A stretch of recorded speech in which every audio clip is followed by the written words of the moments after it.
I'll meet you in Iowa. Iowa. They'd never find Emma there. And they'd never find me there. It was my only hope. If I took Route 61, I could pick up Emma in Dubuque. Then we'd hit Route 20 all the way to Marshalltown, and we'd be history. Forget fighting. I was fleeing.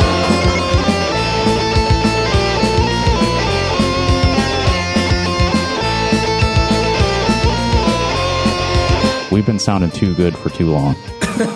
Yeah, that's right. Yeah, it looks way worse in Audacity. That's cool. I mean, you can hear me. Uglier waveform. Yeah. Sound like shit today. I have a really bad cold, actually. The weather is changing. It's getting cold outside, so I have a really bad cold, so that's why I sound like this on this episode. Yeah.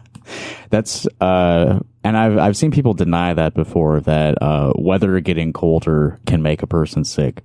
I've seen people say that that's like you're denying science. You're denying the science of germ theory. Germ theory, yeah. Yeah. I mean, I've had that argument with my mom many times. She's like, oh, you should be wearing a hat. I'm like, I don't want to wear a hat. Yeah. But now I wear a hat frequently. You are a hat man now, yeah. Yeah. So Evan broke his microphone so that people cannot hear the changes to his voice. He's feeling vain about his voice, so he damaged his microphone. Yeah, it took a fall off a dresser. Yeah, and unfortunately, seems to be dead. Yeah, I'll send you a new mic if you want. I think the interface is probably the problem. Microphone. Oh, really? Okay. Yeah, I'll probably have to buy one after we get off this podcast here. All right. Well, I'll pay for it with Patreon money. You don't have to do that. You don't. Well, have I mean, to do that's that. what you use it for, isn't it?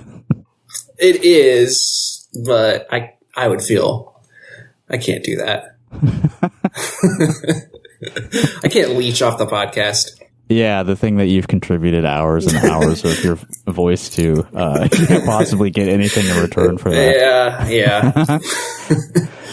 Well, everybody, this is the 221st episode of Rock Hard Caucus. Evan and I are here to talk about the news of the week here in Iowa, the great state of Iowa, getting better and better every day. Right? Don't you feel like things are improving substantially? I haven't seen it myself. I'll say that. Oh, okay. All right. It could be true, but I haven't seen that myself. Yeah. One of my favorite things that I saw this week was from, of course, the man of the hour. Rob Sand. You have to start every episode talking about Rob Sand. I couldn't not throw it in. But he shared the other day on his various social media profiles a portrait drawn by a man named Kyle of Urbandale. He drew a portrait of Rob Sand, and Rob loves it, apparently. Shared it all over the place. And I know this is a podcast. This is an audio program. So I guess we're just going to have to describe it to people. Ears. Wide, long, very pointy elephant. Hey, at least it's not AI. At least he, credited an actual human for creating this. A person drew this, yeah. Maybe try putting this on a fucking t-shirt, man. Yeah. Lines all over his face. All over. Sunken eyeballs. Very sunken eyeballs. That's what stands out to me. It honestly looks like a Halloween thing. Like, you can see his skull beneath his cartoon skin. Yeah, I can't quite put my finger on it, but like this reminds me very strongly of something I've seen before. Like, yeah, maybe it's like a point and click adventure game or something. This looks like a weird character you encounter in like a 90s point and click game. Yeah, he's like guarding a door or something. Yeah, he's like an elf cosplaying as a human. And he looks very stretched. I don't think his neck is that long. Yeah, his neck is very long and it's like the same thickness as like his skull. Yeah, worm-like. This is a worm wearing a shirt with a wig and fake ears. And he also doesn't look happy at all. No, he's very stern. Mm-hmm. But they did get this signature swoopy hair. Mm-hmm. He's got maybe like a marble for a nose. Doesn't that look very round? There's like a sphere inside of his nose. Yeah, for sure. And a beautiful background color. I'd call that hot mustard. Yeah, spicy mustard. Really Very makes spicy. him pop. Cool shadow work also. Great job, Kyle from Urbandale. It was Kyle, right? Yeah. Kyle. Yeah, so look it up if you haven't seen it. I don't think he's emailed this to everybody yet. I have not seen this in my email inbox. I'm sure he will. He'll get around to it. Expect that on Monday. All right. Okay, I put this at the beginning of the episode because it's, again, another serious bummer, but I feel needs to be acknowledged. ICE has grabbed another Iowan and deported them. I'm reading from Courtney Crowder's piece in the Des Moines Register from October 23rd. DMPS student detained, deported during routine check-in, advocates say. Yes, a student. So a kid. I believe this is an 18-year-old, they've said, but a kid.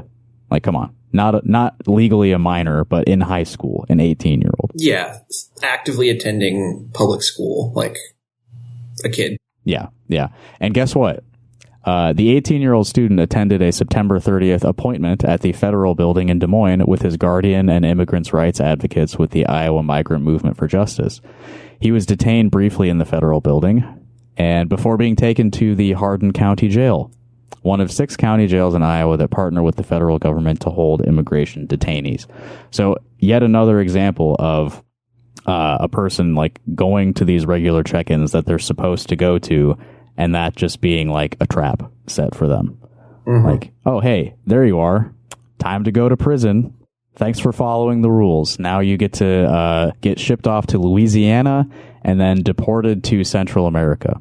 We don't know a lot about this person's identity, which is, I'm sure, for the best. But they say that he was deported to Central America. I don't know that we know if he was deported to his country of origin or if it's just one of those random... I was reading, I'm not sure which article it was, but apparently he was dropped off like 3 hours from any nearest relative that would be willing to take him in and did not have like a cell phone or any means of contacting or like any money, no cell phone, no ability to like do anything on his own, basically. Like as an 18-year-old kid, like that's fucking horrifying, scary. Yeah.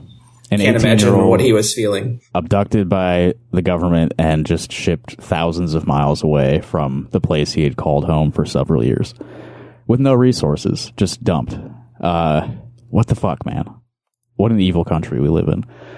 Yeah, we do have a little bit of background about like the family situation. Like he grew up in again, they're not giving a lot of specifics about like where this was, but the student had been abandoned by his parents when he was a child and lived with his grandmother in his country of origin. His grandmother's elderly and was worried about her grandson's lack of access to education in his home country, as well as the power and pressure of violent criminal gangs. So, not a great place to be. So his grandma, for his best interests, I guess, sent him up here. And it says in the story that he'd been like living with a family, and his guardian had some kids of her own, and he was helping out with childcare and stuff so that she could work a job. And now that he has been deported, she no longer has that support and has lost her job. So just ruining lives for no reason is what we're doing now. And it says somewhere in here that it was September 30th that he was detained, and then like his guardian, who he had been living with, didn't hear from him at all for like 2 weeks.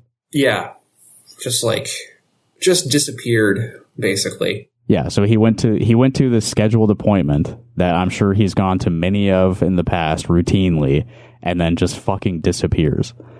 I'm not sure what else we can say about this other than just continuing to repeat that this is bad and our government is evil and run by evil people, and there has to be consequences. You know, I feel relatively powerless to do anything about it on a large scale, but like, yeah, I don't know. I'm sure that people out there like are potential victims of this, of course, people listening to this. I know we have people who listen to this who weren't born in this country. And you know that ICE agents are out there just like racially profiling, grabbing whoever they can, regardless of any sort of documentation. Mm-hmm. They've detained U.S. citizens multiple times. They've probably deported U.S. citizens. I mean, the documentation of all this is like very spotty, of course, by design. So, yeah, do what you can to protect yourself and the people in your life, and be willing to get in trouble for it. Yeah, absolutely. There is a bit about Chuck Grassley in here that I wanted to read. It is laughable. Obviously, nothing about this situation is funny, and like, there's really nothing we can do to exaggerate the like severity and seriousness of this problem. But this bit about Chuck Grassley's office is like, it might make you laugh just out of disbelief. There's a section of the article, help sought from congressional delegation. Advocates, friends, and family members are asking Iowa's congressional delegation to help reunite the student with his guardian in Iowa. Immediately following the detainment, his guardian and advocates went to U.S. Senator Chuck Grassley's office in the federal building in Des Moines. Remember, the federal building in Des Moines is where they took this kid. Mm-hmm. Same place. They spoke to members of his staff about the high school student, telling them his story and asking for help in that moment. They say they have heard back from the senator's office and received, quote, limited support. And then the Iowa Migrant Movement for Justice advocate is quoted here. There is no indication that the office or the senator will fight for this student at this time. Are you surprised to hear that? A spokesperson for Senator Grassley confirmed their office was contacted by the student's guardian as well as other advocates, though the spokesperson disagreed with the description of providing minimal support. Okay, so this spokesperson for Grassley says, no, actually, we did help. All right, so let's see. What did they do to help? The spokesperson said members of their team, quote, corresponded with the advocates on multiple occasions. They sent them a form letter. We answered the phone more than once. You would call that minimal support? Come on. We took time out of our day to answer the phone a couple times. As part of Senator Grassley's commitment to assisting Iowa constituents who need help with the federal agency, the office looked into the matter. This included providing specific information about the ICE office that could assist further. Congress passes laws, and the executive branch enforces the law. Wow. Fucking Schoolhouse Rock over here. Yeah, does that last little bit that they threw in there indicate to you that Chuck Grassley's office is interested in helping people in this situation? Mm-hmm. What a prick. And then this is worth reading. Quotes from the Iowa Migrant Movement for Justice. We should care about any child, but we should especially care about children that have been abused, abandoned, and neglected. We should all advocate for humane immigration policies, but especially for children who have no other options and who are doing the best they can in a situation that is absolutely beyond their control. That sums it up nicely, I think. We should help people who need help instead of making their lives unfathomably worse to no one's benefit. Yeah. Nonsense. And then, we got the standard bearer of the American left going on the Tim Dillon show to express his support for Donald Trump's border policy. Yeah, that's awful. Stop defending that shit. Stop defending Graham Plantner too. I've been very disappointed with a lot of people, right? The way they're reacting to that shit. Like, you do not need to fucking give credit to Donald Trump's immigration policies. Like, it's fucking, like, unconscionable. Yeah. And I remember when Nathan Sage first announced he was running, he also had, possibly still has, the phrase, without borders, you don't have a country. Mm-hmm. Like, how is this? How is this a principle being repeated by like the bold progressives running for elected office right now? Yeah, I mean, I understand it from like Bernie is like kind of a protectionist in some ways, where he's like, immigration can lower wages for American workers kind of angle. Which like sadly, this is not actually it's not a new thing, but I think the way he phrased it is like really bad compared to previous things. Like like I said, you don't have to fucking give credit to Trump for having better border policy than Biden. They're not going to give you, they're not going to be like, oh, Bernie Sanders said that Trump was better than Biden. Wow. This is like a reasonable guy that like Republicans are going to be supporting Bernie Sanders now. Like there's nothing to gain from doing this. No. Other than pissing off your own fucking base. Yeah, they gain rhetorically from clips like that. Like even Bernie Sanders says that Trump's plans are better than the Democrats. And that's a soundbite that they're going to use. Like, yeah, it's not good. Bad. All right, what should we move on to next? You mentioned Graham Plattner. Evan, can I just get you on the record on this subject? So your tattoo, I mean, there's been speculation about your body art. My body art? Your body art. Oh, yeah. You were photographed shirtless at, let's see, where would Evan have been shirtless? Let's say that you were photographed shirtless at the Lordson Amphitheater a few months back.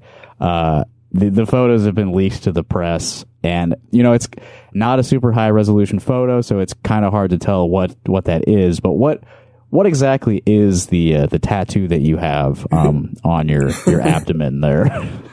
I mean, it's just a cat. It's just my dear deceased cat Eddie. I don't know what the problem is. Okay. Thank you for clarifying. And for anyone out there, just for transparency's sake, that was the first time I had seen Evan without his shirt off as well. I had no knowledge of the I don't make it a habit controversial tattoo.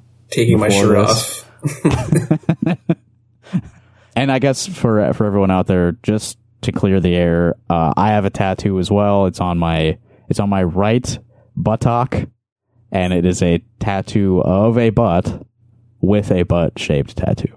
That's what it is. It's not like, I know it's hard to make out the shape sometimes when I move very quickly. If my ass is exposed, I'm not going to be standing still. All right. So anytime it's been seen in public, I've been running to cover my shame. Yeah. I will also say that I do not actually have a tattoo, but Justin definitely does actually have that tattoo. That's right. It's real. I have that. And it's not a fascist symbol. It is a butt with a butt tattoo on my own butt. That's what it is. Okay. This is something I wanted to talk about last week, but we didn't have time. So maybe I will give this some priority right now. I'm reading from William Morris in the Des Moines Register. Kim Reynolds asks state Supreme Court to block a judge's review of her staff's email. And this goes all the way back to a few months ago when there was a conspiracy theory about the Lutheran Services of Iowa. Is that the name of that organization? Yeah. Lutheran Services in Iowa. That they were a money laundering operation. And our governor, Kim Reynolds, was testifying before Congress and declined to refute the conspiracy theory that Lutheran Services is a money laundering operation. And this may have, I don't even know if this angle, if we mentioned it back when that was, the news of the day, but she has been sued by the Des Moines Register to comply with a public records request about emails that she had exchanged with her staff and her advisors about the money laundering operation of Lutheran Services. And she's been, refusing to unredact some communications that were part of the FOIA release. Yeah. Honestly, did 404 Media do a story about this? I seem to remember looking at or that might have been about the Satanist Christmas display. Yeah, I think that's what it was, actually. Okay. But, I mean, either way, I want to see these emails. Yeah, this administration has a history of, resisting freedom of information requests. I remember seeing, a full page that was, totally blacked out at some point. Mm-hmm. So there's, a handful of emails that she's refusing to turn over to the Des Moines Register. The Register requested records related to the controversy. Okay, she withheld the emails her office said were exchanged among her deputies concerning media prep, arguing they are protected by executive privilege. Okay, executive privilege, is that a legal term that you are familiar with? It seems like yeah, maybe a Nixon type thing. Yeah, it's like a presidential, like it's the president, because he's like the big boss, you know, he can be like, hey, you don't get to read my shit because it's like too important. Yeah, matters of national security or whatever. Yeah. I can understand how that could be a legal precedent, that like certain communications from like very important members of the government have to be kept secret. And I think we have like classifications about government secrets, right? Like top secret. Oh yeah, different and whatnot. Yeah. Things get declassified, stuff like that. So maybe for these your emails, eyes only. Someday we'll get to see these James Bond emails. Mm-hmm. Executive privilege is a legal doctrine recognized by some states, holding that elected leaders have a right to keep confidential the guidance and input they receive from their advisors. But executive privilege is not explicitly named in Iowa's constitution or as an exemption in the state's open record laws. Well, seems pretty open and shut. Yeah, it seems like if we don't have that on the books here, then you don't have that privilege, right? But you know, Kim Reynolds is kind of a Trump figure. It's like, yeah, if you just insist and assert that you have certain rights or certain privileges, then you have them. Yeah, I mean that seems to be the playbook. Just keep saying you have it, and if nobody is able to compel you otherwise, then you've now set the precedent and you have that privilege. Yeah, at the very least, you get to drag it out. So it's like people don't even care by the time it actually, you know, if it does get released. Yeah, I mean, that's what's happening now, right? Like, who even remembers this Lutheran Services thing? That was in the news for like a couple days. That was back when we were dealing with Elon Musk and the federal government. Oh, right. He was the reason that was happening, right? It was a Doge thing. Yeah. Because yes. Mm-hmm. They were cutting funding to Lutheran Services because they were a money laundering operation. Yeah. The case is before Judge David Nelmark, who ordered Reynolds on September 25th to turn over the emails for him to privately review. So the judge is like, all right, just show me the emails and we'll make a determination. Okay. Attorneys for the governor had argued Nelmark could rule on the existence of executive privilege as a matter of law, regardless of the contents of the emails. But Nelmark wrote that even if executive privilege does exist, it would still be the court's job to decide if it applies in this case. So not only is she not... Here, I'll just keep going. Nelmark set a deadline of Friday, October 10th for Reynolds to turn over the emails to him. So that is now 2 weeks ago. Instead, the governor filed a notice of appeal on Thursday, October 9th, asking the Iowa Supreme Court to step in. And I looked up last night. I don't think there's been any further developments on this story. So not only will she not turn over the emails to the paper of record in the state of Iowa, she will not even allow one judge to see them. Yeah. So what's in these emails? What could she possibly have been writing about, and to who? We got to throw the Lutherans under the bus. I mean, I am a Lutheran myself, but we gotta. Yeah, exactly. We can't say that they're not a money laundering operation. Yeah. I wonder what is the largest Christian denomination in Iowa? They've got to be up there. They got to be up there. Right? Oh yeah. The ELCA. Oh, the only polling I can find on this, which is at Pew Research. Oh wait, maybe it does break it down a bit. Okay, under evangelical Protestant, which is 21% of, I think, 21% of the 62% of Christians. So 62% of Iowans identify as Christians. Of that, oh wait, we got mainline Protestant. Okay. Oh yeah, this is big. Okay. Mainline Protestants are then 25% of that 62%, and Lutherans are 9% of that 25%. Of the 62% of Iowans who identify as Christians. So that's pretty big, right? Yeah. They're the largest. Yeah. They are the largest denomination of the subset of the Iowans who identify as Christian, which is the largest religious group of Iowa. So it breaks down to end up being like probably not the biggest number, but it's the biggest of the biggest of the biggest. So there's a lot of Lutherans in Iowa. Point being. Well, okay, I do have an important announcement to make. This was leaked to us. I have on this piece of paper here one email sent from Governor Kim Reynolds to what she refers to in this legal case as one of her advisors. Okay, so this was leaked to us, sent anonymously to our P.O. Box 5336 in Coralville, Iowa, zip code 52241. Hopefully there's nothing identifying here about the person who leaked this, because I imagine this could get you in like serious trouble for doing this. But all right, the email is from kim@reynolds.org. Okay, so from a private email address, and it is addressed to satan@hell.gov. Okay, satan@hell.gov, and the body, there's no subject line.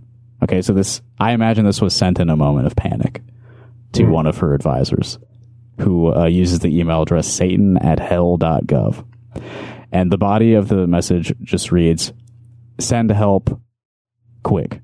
Dang. Mm-hmm. I thought she was. This is all that was leaked to us, but I assume there's more to the thread. I thought she was anti-Satan and anti-Satanism, but maybe that's why she refused to defend the Lutheran services. It's all been a big cover, like very performatively violating the First Amendment to persecute a group of local Satanists as cover for her actual association her conversion with the to Dark Satanism. Lord himself. yes, and you can see why she wouldn't want this to get out to the media. So salute to the brave leaker who mailed that to us. I checked out Reynolds.org, and it has this iPubco website is under construction, and it has the very old, GeoCities ass. Oh, really? Yeah, like sign. Yes, that's so cool. I love that. That's you don't see that anymore. You don't see web rings anymore. You don't even see blogs anymore. People are just on fucking Substack.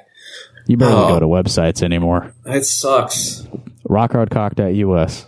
We're holding it down. We still got a website with a domain separate from the social media platforms out there. Yeah, dude. Fuck apps. Time to go back to websites. Mm-hmm. You should be sitting down at a desk to look at your sites. Check your sites every morning. Yeah. Well, you can access them all in the same place. Like that's cool. That's good. Yeah. If we'll let you know if we get any more leaks of Kim Reynolds' emails. And I wonder, remember she's not running for re-election, so does she have something lined up? I'm sure she does. With hell.gov? And this is the first I've learned that hell is part of the U.S. government as well. I've always kind of assumed that, but yeah. Yeah. First documented evidence. Let's if we have time, we'll come back to this thing. But I think that the Charlie Kirk stuff might take precedence. Do you remember that guy, Charlie Kirk? Yeah. Who could forget?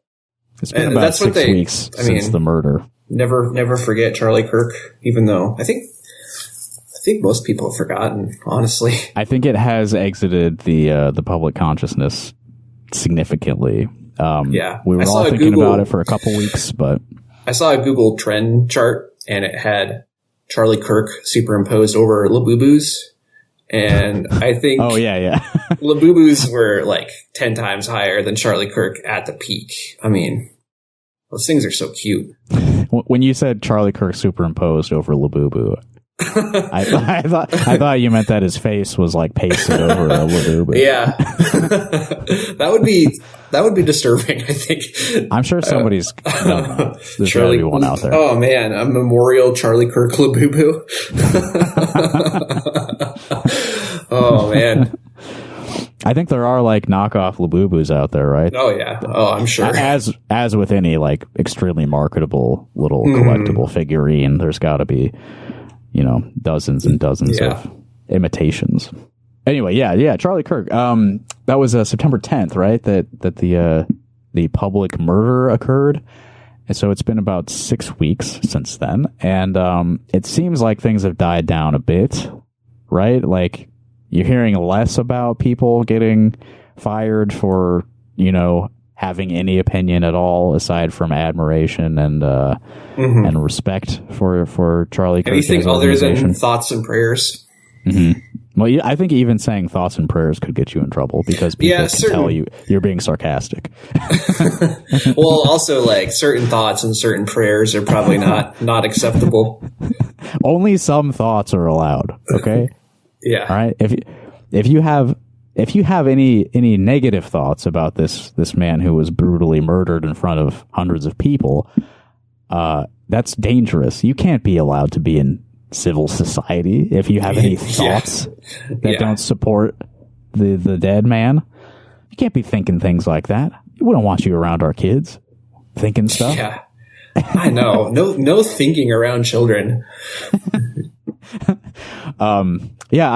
I personally know somebody who lost their job because of this. Yeah. I'm sure a lot of you out there also know people who have weak supervisors and weak bosses, worked for weak organizations who folded immediately as soon as some freak on Facebook sent them a message about their employee saying things like I'm trying to come up with like the most anodyne thing, like hey, that shouldn't have happened. Here, we'll get into a couple examples here of people who actually have been fired over their comments. Clark Kaufman, Iowa Capital Dispatch. A couple people have actually filed lawsuits against their former employees, or former is murky, but their employers who sought to terminate their employment because of social media posts about Charlie Kirk. A federal judge has issued a temporary restraining order preventing the Creston Community School District from moving forward with plans to fire a teacher for her comments regarding the slain conservative activist Charlie Kirk. And this is about a high school English teacher in Creston, Iowa. So she has sued the school district, the Creston Community School District. Well, I need to find her actual comments here. They're in here somewhere. She said, "He is a terrible human being, ... terrible. I do not wish death on anyone, but him not being here is a blessing." Okay. Yeah, I do not wish death on anyone is, there you go. I think that's, I don't think you're like required to like everyone who died. Some people might die. Death is coming for us all, and it's, that's the thing. It's kind of a bad thing. People don't like to die. We all are going to die. That's true. We know it now. One of our elected leaders reminded us just months ago. We all are going to die. Now think about everyone who's alive right now, right? Do you like every one of them? Yeah. That's insincere to pretend that you like someone just because they died. Yeah. You can see that a mile away usually, and it's like I think less of people when they do that. Yeah, it's off-putting when you pretend that you respected somebody just because they died.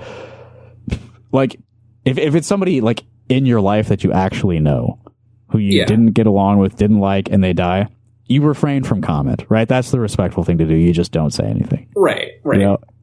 But when it's like a public figure like this who made a career out of like making people's lives worse, being a proud asshole constantly, people are going to say stuff. Yeah. That's the way even it is. Just any public figure, regardless of anything you said, Sure. People, there's going to be people who don't like certain public figures. Yeah. For the things that they do, Yeah. Okay. So she said him not being here is a blessing. Okay. I can see that's going to rub some people the wrong way, obviously, but very explicitly, she said, I do not wish death on anyone. So it's pretty clear what she's expressing. Like, you can be unhappy with it, but this is not celebrating death. It's not an active call for more murder. It's very clearly not that big of a deal.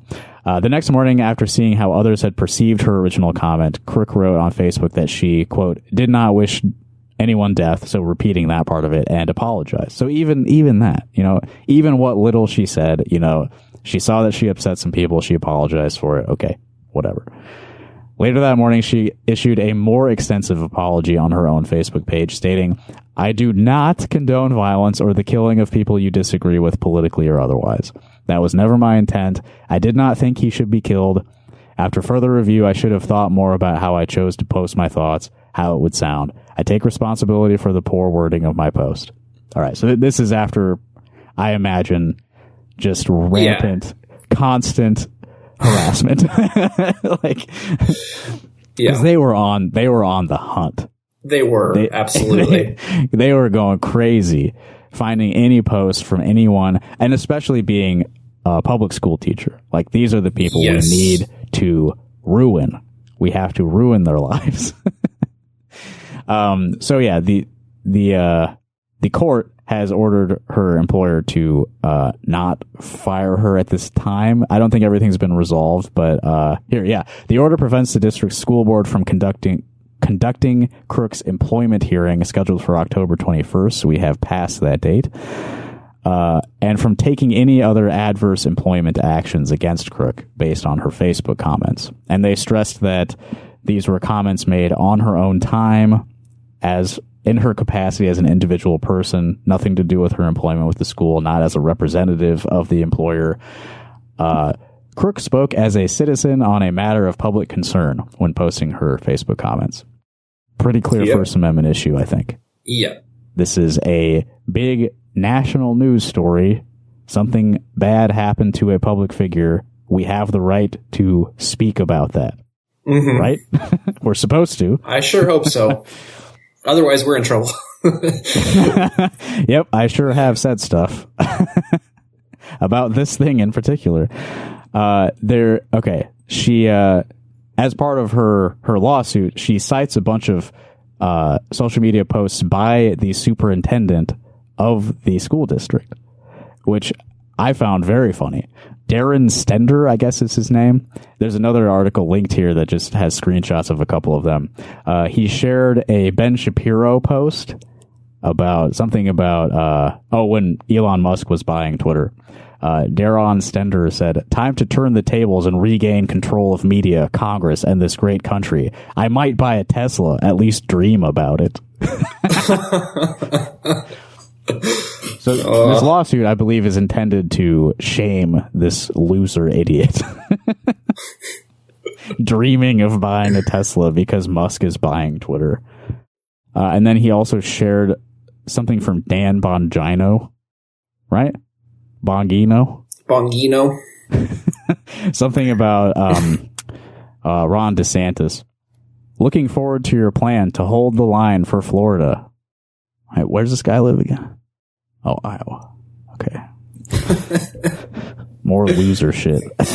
Yeah. Also called on Iowans to vote for Ernst.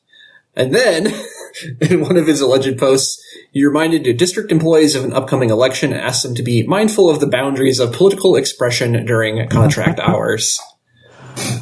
So he is, like, using his account for, like, that's like business stuff. That's your job kind of stuff. And then in between, you're posting, like, fucking shit about Black Lives Matter, like, protests, and, like, how you can hit people with your car and it's fine. Yeah, that's in here. Yeah. He used his Twitter account, like, as the superintendent of the school district. I mean, that was, like, pretty standard, like, during the Biden era. I can remember being, like, pretty surprised at some of the posts I was seeing from, like, people like this. Like, oh, you're comfortable just, like, sharing that, like, with your name attached, like, like, I wasn't going after these people. I wasn't harassing them and, like, trying to get them fired all the time. I have other shit to do. But they were doing that a few years ago, and now it's just like, this is not about any sort of, like, principles. This isn't about, like, like, the safety of the people you interact with in the course of your job. It's not about that. It's about retaliation. Yeah, obviously. For sure. And that's what the point of the lawsuit is like, this is retaliation for me disagreeing with him on political matters. Yeah. Yeah, he even referred to Joe Biden supporters as snowflakes, but they, of course, would never, refer to their own, like these other people who are freaking out about like very like anodyne posts as snowflakes. Mm-hmm. Okay, and there's more examples of people who have gotten into employment trouble because of what they said about Charlie Kirk. Let's talk about a more egregious example. And this did not happen in Iowa, but it does actually relate to us. So it is fair game for us to discuss this on the podcast. There was an article in The Intercept this week by Liliana Segura about a guy named Larry Bushart. Yeah, I think it's probably Bushart, but Bushart is good. Bushart. Cool name. Cool name. And this is going to be an example of critical support. Once we learn about this guy's background and what's happening to him right now, I think it is important that we support this man and not necessarily his entire life's actions. Larry Bushart. By the time the cops showed up to arrest him for sharing a derisive meme responding to the killing of Charlie Kirk, Larry Bushart Jr. had posted on Facebook more than 100 times on Sunday alone. Oh, man. I love the way this piece is written about a guy being on his phone. Yeah. It makes you reflect on your own life a little bit, reading all this written out in this way. Okay, Larry, he was arrested. The cops showed up to arrest him for his posts. All right? We've talked about stuff like this on the podcast so many times since the very beginning. The way that your posts can get you into trouble in real life. This is one of the realest examples of this. Yeah. It was past 11 p.m. on September 21st, and Bushart, age 61, was still up with his wife at their home in Lexington, Tennessee, a small city halfway between Nashville and Memphis. It had been a normal weekend. On Saturday, they went to see a community theater performance of Arsenic and Old Lace. The next day, they moved furniture to prepare for a new carpet delivery. And as he did almost every day, Bushart spent hours on his phone, posting on Facebook a torrent of liberal memes. Okay, so something that this piece reveals to me that I wasn't sure about is these are real people doing this. Like, if you've been on Facebook at all over the past couple of years, if you open up like the comment section of a news story, you see that there's just hundreds of memes posted in the comments with seems like no thought put into like, is this relevant to the story at hand? Yeah. Or are you just posting all the pictures on your phone? Dead internet theory is not here yet. There are still, boomers out here posting memes with very little. I mean, they're just firing from the hip. They're just going ham on those memes. There are 61-year-old men in Tennessee just spending hours on their phone, just attaching image, post, attach image, post, attach image, post, just all day long. To what end? I don't know. He gets some fun out of it, I guess. Born and raised in West Tennessee, Bushart worked as a police officer and sheriff's deputy for 24 years. This is what I meant. Then spent another 9 with the Tennessee Department of Corrections before retiring from law enforcement last year. His politics made him an outlier among his neighbors. Okay, so this is a man who spent like 35 years as a cop and a prison guard. Well, it doesn't say prison guard, but he worked for the DOC. I think we can assume. Yeah. So, I'm sure that this guy has done some stuff that we wouldn't agree with. All right. But now he's a liberal boomer Facebook poster. So he's part of the coalition. He's in the Big Tent with us. He's in the Big Tent. We're Big Tent guys. Like many people, he reserved his most strident opinions for the internet. On Facebook, Bushart slammed President Donald Trump and his followers, whom he likened to a cult. He quarreled with vaccine skeptics and fought with election deniers. He reminds me of, to put this in local terms, Lonnie Polkerbeck. Yeah. The former Johnson County sheriff. He's this kind of guy. As things took a darker turn during Trump's second term, Bushart posted memes decrying the president's increasingly authoritarian moves. After Kirk's killing on September 10th, Bashar posted furiously, repeatedly, about why the right-wing activist did not deserve to be lionized, and warning about the escalating assault on free speech. Yeah. I mean... pretty standard stuff. I mean... sounds like we're well within our rights to do that, right? Yeah.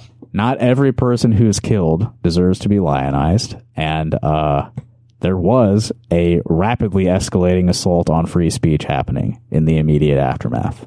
And I have to think that this is a retired former cop, in his twilight years. I have to imagine he thought, what do I have to lose? Somebody has to be out here, defending people's rights to say this stuff. And what can they do to me? I got mine. I'm collecting my nice cop pension, Yeah. This man really believes in institutions. I mean, he's doing what he can. His posts were not limited to his own feed. Might be the best paragraph in the whole piece.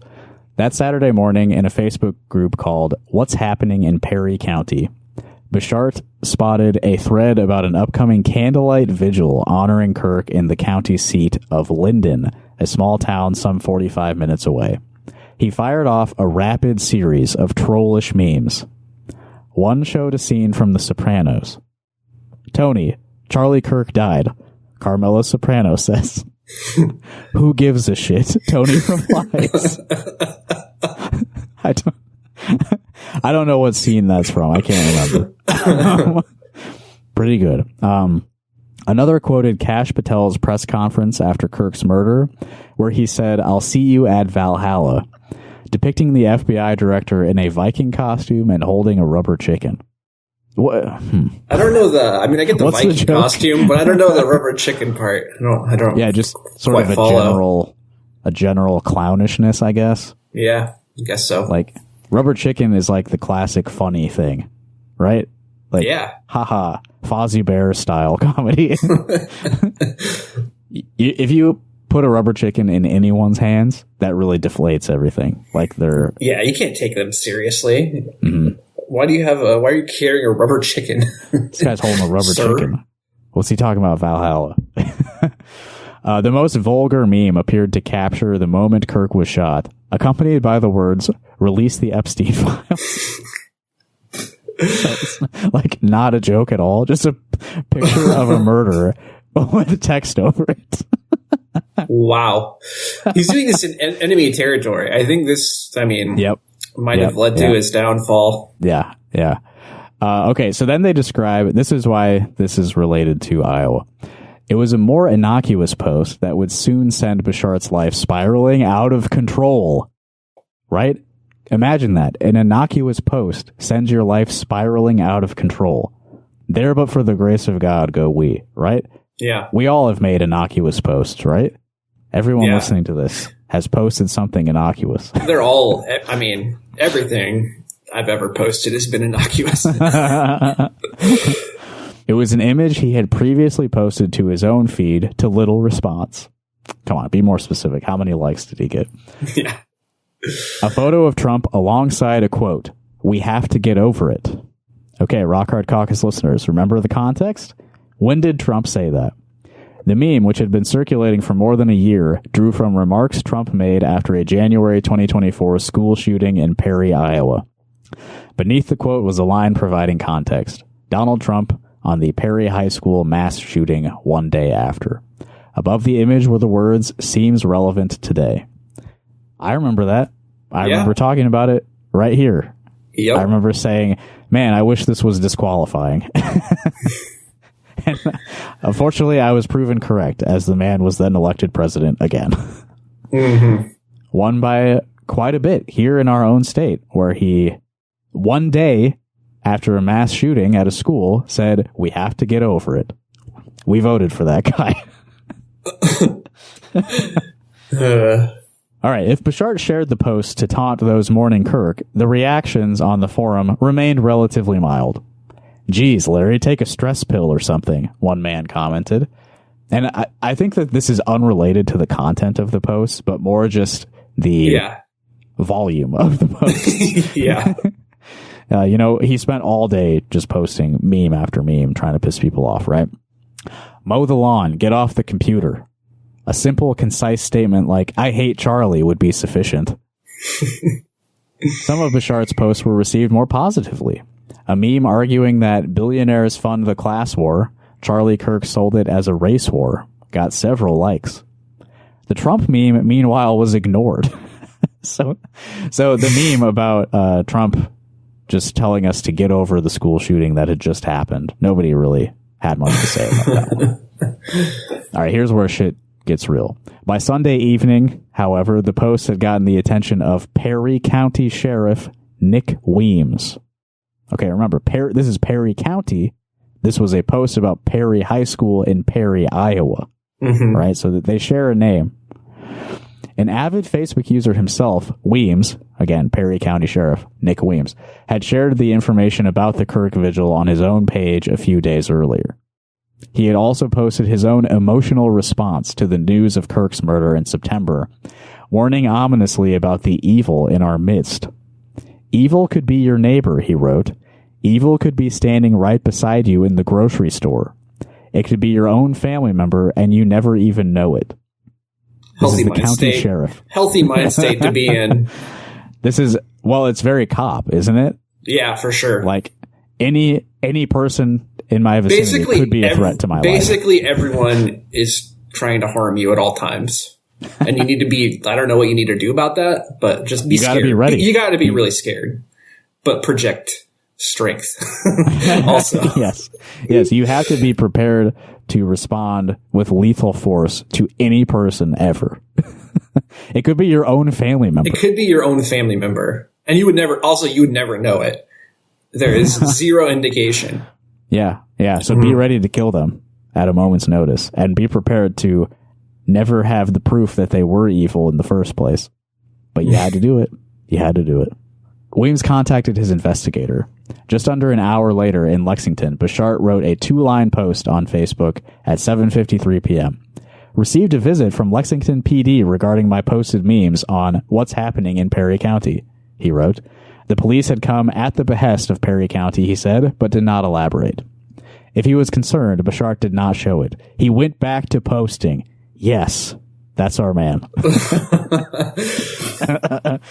Cops show up at your house in response to your posts, and that does not deter you.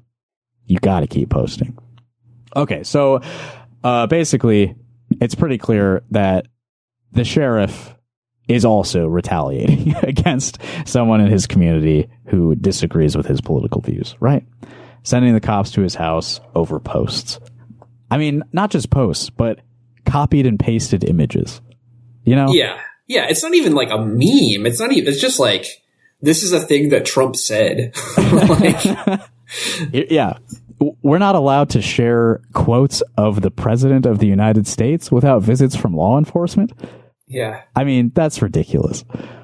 Okay, so the cops showed up again and arrested him.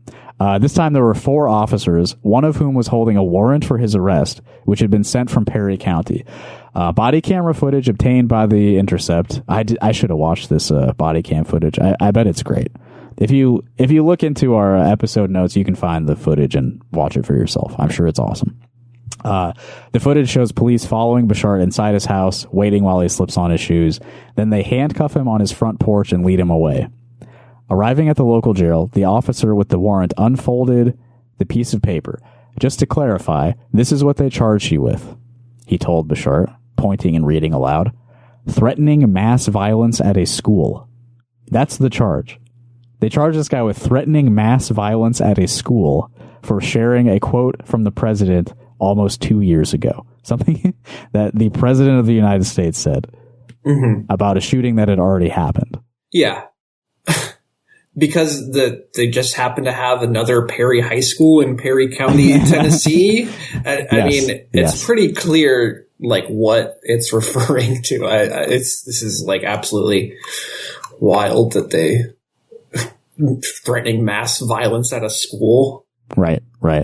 Yeah, I guess the image itself doesn't specify Iowa, but it's like, well, do you remember a mass shooting happening at your local high school at this time? If not, it's probably not about that one. Yeah. Okay, so yeah. It does say one day after, as in this is an event that has already occurred. Yes. At a school, Bashart said, sounding confused, but the officer had no further explanation. I ain't got a clue, he said, chuckling. I just gotta do what I have to do. That's the Nuremberg defense, isn't it, buddy?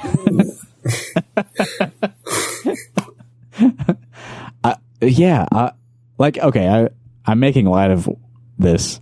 It is a serious issue. The comment from this particular cop is not that serious, but it is like, shouldn't you have some idea of why you're arresting this guy? And like, I don't know, man. Like, you're given so much power over people in your community, and you just like see something on a piece of paper and you just do it with no further thought. Mm-hmm. It's not good, man. You're not a good person. Yeah. Well, the thing is also, like, Larry Bashart knows the fucking drill. Like, he's probably like, this is like ridiculous. Yeah. Like, obviously, like, it's just going to blow over. It's going to be nothing because I didn't do anything. Like, right. So he probably, I don't know. I mean, he's a former cop for 30 years. So, like, I'm sure he knows some other, individuals, currently in law enforcement. Yeah, absolutely. Yeah. I'm sure he sees guys he used to work with as they're booking him. Bashart laughed too. I've been in Facebook jail, but now I'm really in it. I'm not saying you did or didn't do anything. No, I did do, but I don't think you committed a crime. That's what I'm saying. I'm not saying you did or did not commit a crime. I may have been an asshole, but that's not illegal. Right.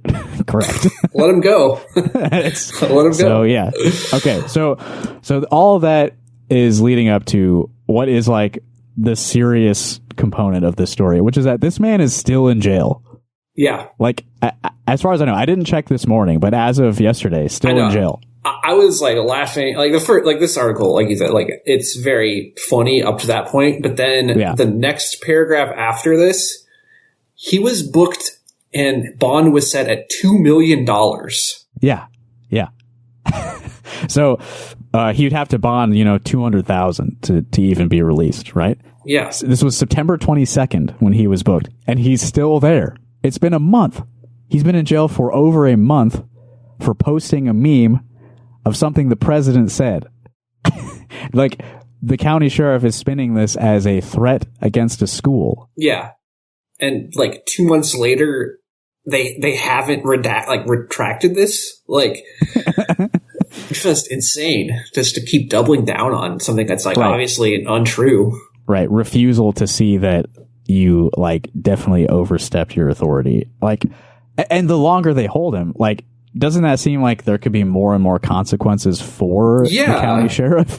You would think so. You would think so. I mean, I assume there's going to be, I don't know if it's in this article, but I mean, I think Larry Bashart would be well within his bounds to file a lawsuit. Oh, no, yeah, no doubt at all. Like, that, he's already getting paid out of a pension, I assume, and he's about to get a lot more of the county's money. Sure hope so. Yeah, lots more in this article. There's a Give, Send, Go page for Larry Bashart's legal defense. The county sheriff Facebook page itself has been deleted. They were getting a lot of negative comments because this story has blown up in the community. I saw something in here about like a man is in jail because the sheriff refused to Google something. And he's FIRE, that like libertarian free speech legal advocacy organization. The Foundation for Individual Rights and Expression has stepped in. They're part of the case. And, shit. Okay, here's some good shit. In a comment that has since been deleted, Weems himself personally replied to correct the record. We were very much aware of the meme being from an Iowa shooting. And he said the meme created mass hysteria to parents and teachers that led the normal person to conclude that he was talking about our Perry County High School. This is, of course, a complete lie. There was not mass hysteria. The meme itself, as they said earlier in the article, had like nobody responded to it. Like no one said anything to it. It was like, oh, there goes Larry posting a whole bunch of bullshit again. Yeah. And admitting that you knew that it was not about the local Perry High School, probably not good for your legal defense later on when he sues you. Yeah. his post did not go over well. One man wrote, "Your department arrested a man for expressing free speech because he listened to public hysteria rather than doing an investigation." Yeah. And the hysteria was made up in the first place. Yeah. There's something in here about how, like, it's not illegal to create public hysteria. There's something in the article about how, like, there's no record of the investigators, like, contacting the school at all either. Like, if you thought this was a threat against the school, wouldn't you have said something to them? So yeah, justice for Larry, still in jail as we speak for posting. So yeah, there's got to be a pendulum swing. Yeah. You know, like, what the fuck? This cannot stand. we have to, like, restore some level of freedom of speech for people. Yeah, I don't know. I mean, just the amount of, like, how these Perry County Sheriff's Office people were, like, emboldened to do this. Like, I mean, it's from, like, it's obviously from the top down. Like, I mean, again, they're, like, you know, falling in line behind Trump, similar to Kim Reynolds and her thing.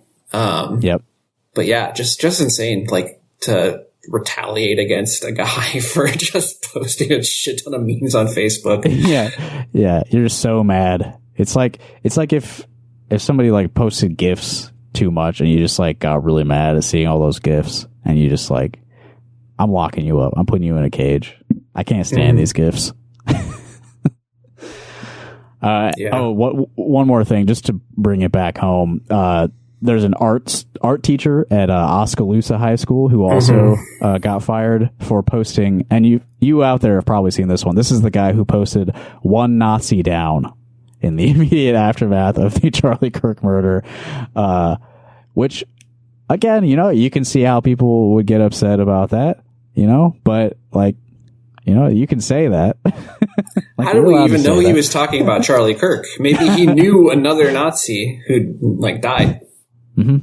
Nazis die every day. Yeah, I mean, I don't think there's too many of the original Nazis left, but there's a lot of fucking neo-Nazis. Yeah, it's people taking up the torch.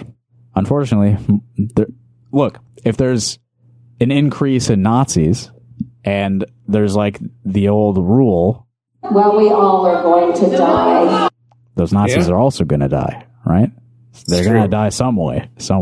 And then, okay.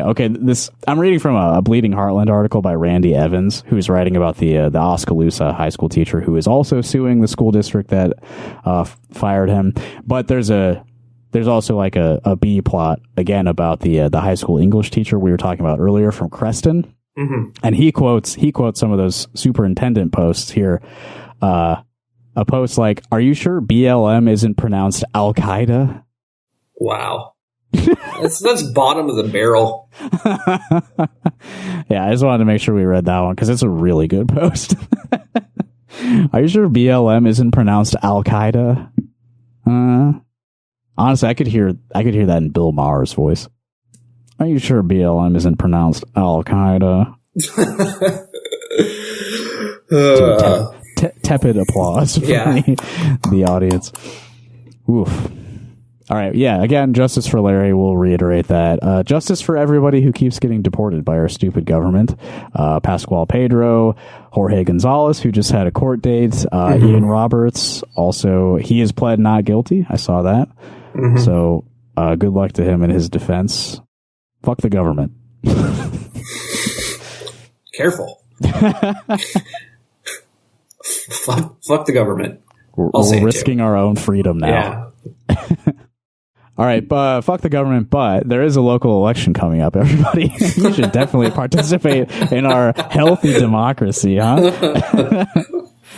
November 4th, city and school board elections. Wherever you live, you have an opportunity to vote for people whose decisions have a very direct impact on your day-to-day life. Your city councils, your school boards, all that stuff. We've interviewed a few people on this show who are running for local office. Dan Stevenson's running for Iowa City School Board. I didn't write his website down on the notes I'm looking at right now. You can find him, Dan Stevenson. Clara Reinen running for city council in Iowa City, Clara for iowacity.com. Ryan Swenka and Katie Freeman running for mayor and city council respectively in Coralville, my city. I do want to make sure people know about this. There is a League of Women Voters candidate forum in Coralville at Coralville City Hall, October 27th, Monday night, 7 p.m. I will be there. We got to make this a party, dude. League of Women Voters, they do it right. We get rowdy at those candidate forums. We're going to ask them such important questions, and they're going to give us the wildest answers. A lot of candidates running in Coralville, too, so we're going to hear a wide variety of stuff to a lot of questions, I bet. League of Women Voters, candidate forum, Coralville City Hall, October 27th, 7 p.m. And I've also been mentioning this guy who we have not interviewed, but Evan told me he's a good candidate for Des Moines City Council, Endy Montalvo Martinez, endyforthepeople.com. ENDI is how you spell that. Yep. Also, there is a Des Moines Public Schools bond that's up for approval. I would encourage people to vote yes on that, obviously. I think there's danger of schools closing if they don't do that. Obviously, Des Moines Public Schools has been in a lot of political crossfire, and I think we need to continue supporting public schools. So I'll definitely be voting yes on that. Yeah, definitely. And fuck your property taxes.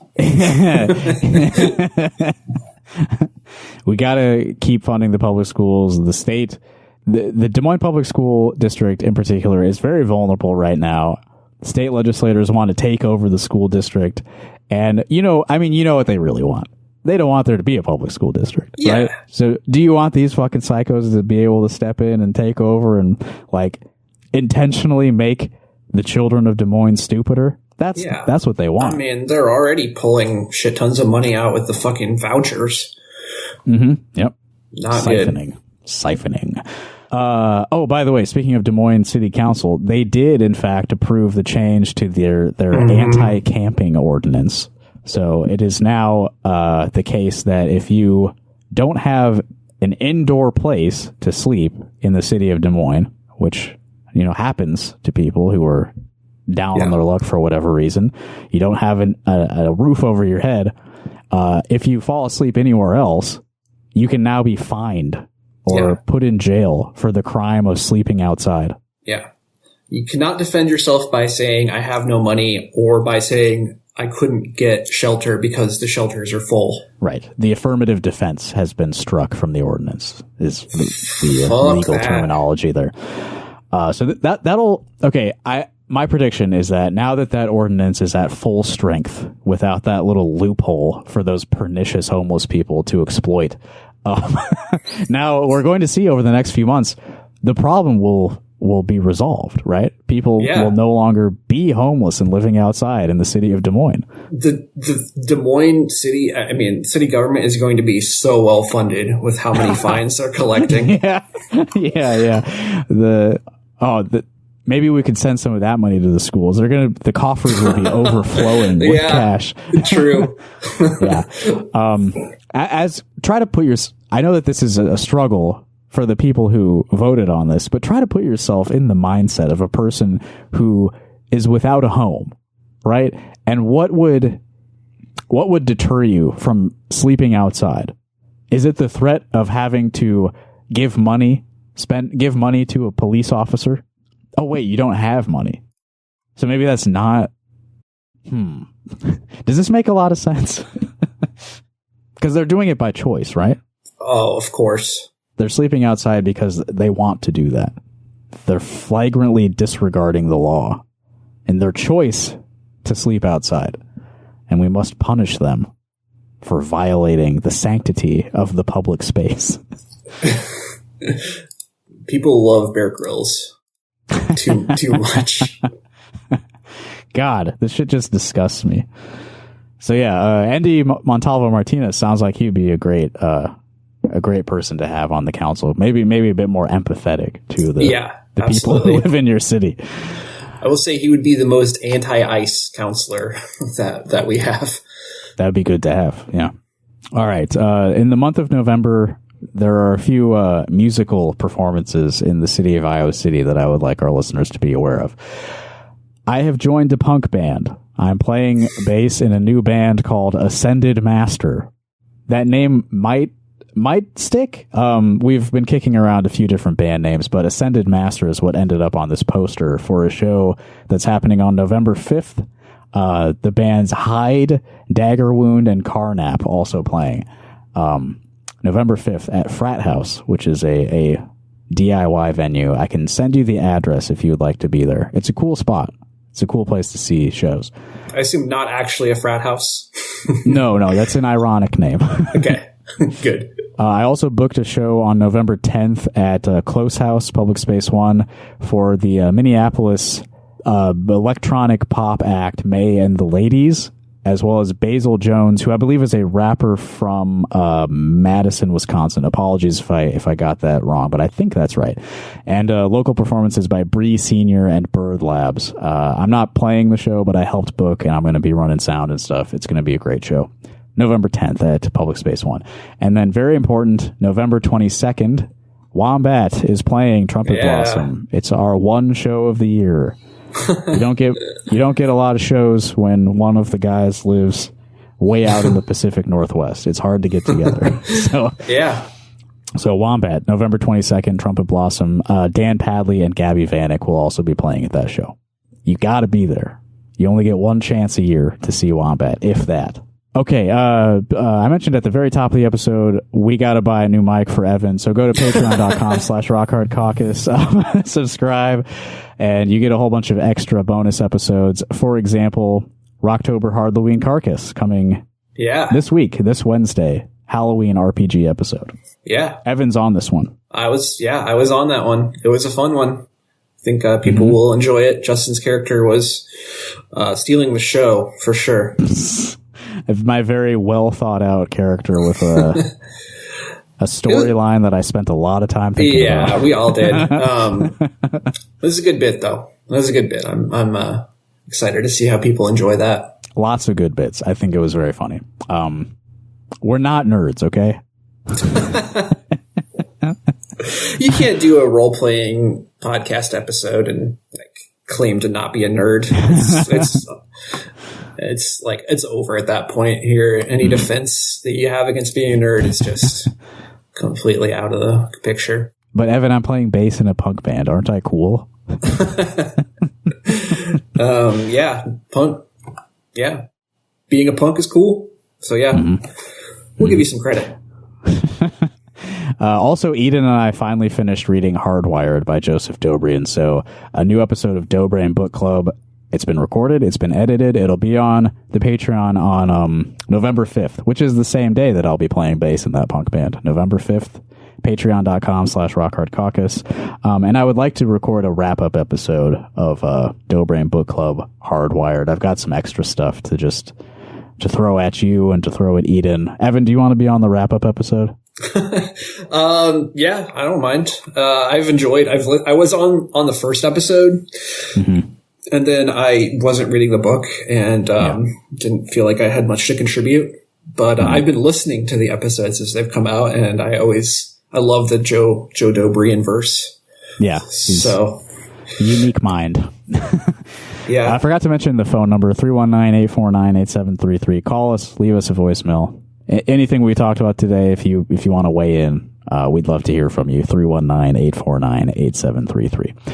And now we can stop recording the podcast. We're going to close out with some music. If you make music in Iowa, you listen to the podcast, whatever. If you have music and you want us to hear it and play it on the show, go to our website, rockhardcock.us. There is a link at the top to submit your music. Today we will be listening to a bit of Tasmania by Saint Nick, Iowa City improvisational band, very loose stuff. They record like half-hour improvisations and then just release them. It's pretty nice. Quick process. And they always come up with some interesting stuff. stniccic.bandcamp.com is their place. They also sell physical media on eBay. If you listen to their episode of I Hear I See Radio a few months ago, you might understand more about Saint Nick. They released an album called An Ear last month, and I just got around to finally listening to it. So here's a little bit of that. Tasmania by Saint Nick. Thanks, everybody, and thank you, Evan. Thank you.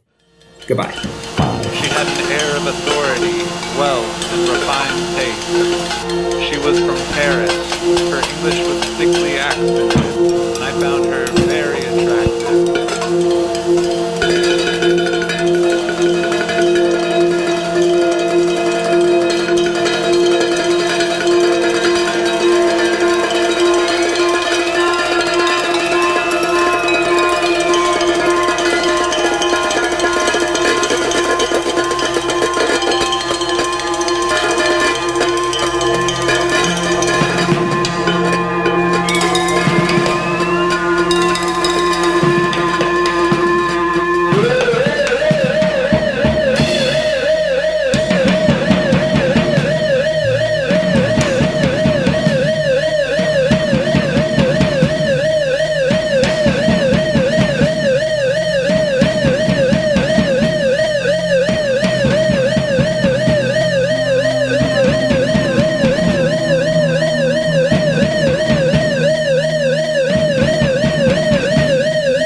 How could I be so lucky?